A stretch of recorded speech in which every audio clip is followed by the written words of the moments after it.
Hey, this is Scott Photography Bonsai. In this video, I'm going to talk about another adapter for the EFM system, a Nikon adapter. I actually did a video on this years ago. It is the same adapter from Photo-C NG EOS M, but I took this old kit lens out from Nikon recently. You'll see all the photos and stuff from that. Worked out pretty well.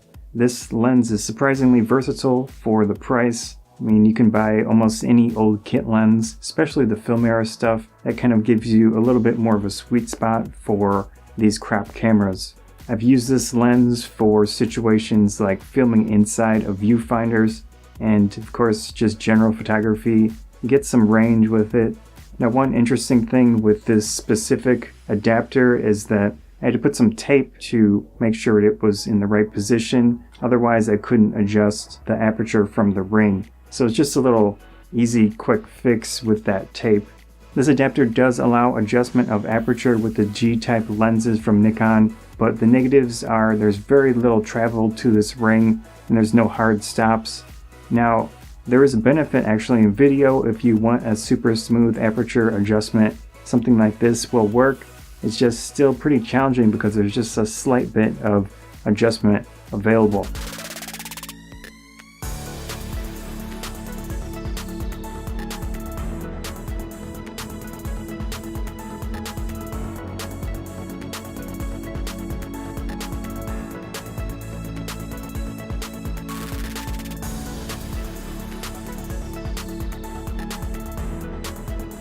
Settings wise, I wanted this outing to be as easy and enjoyable as possible. I didn't want to control a lot of settings. Of course, I have to adjust the aperture, and I've used the camera in TV mode with the auto ISO. So I was controlling the exposure compensation and also the shutter speed, but I just set that to something I knew for the most part would not blur the photos if I was pretty still.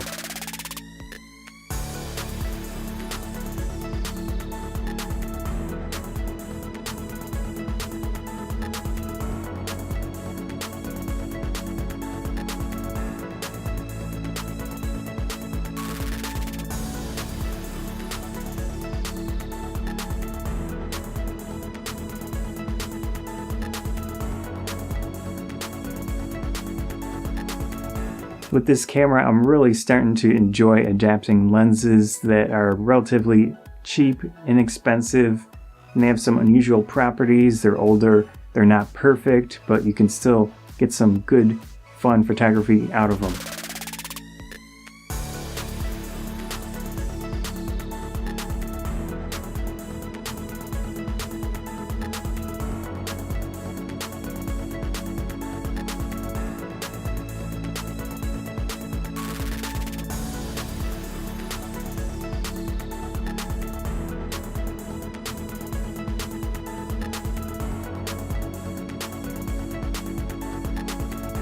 Size and weight wise, this is actually probably a little bit lighter than the Takumar 50mm f1.4 setup. Of course, this has a lot more glass in it, solid metal lens, but in this case, I do think mostly plastic, but it does have a metal mount.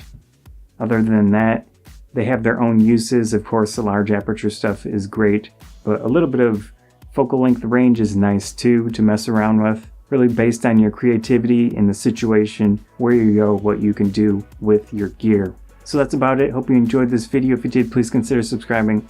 Helps me out a lot. Likes and shares about a lot as well. Thanks again.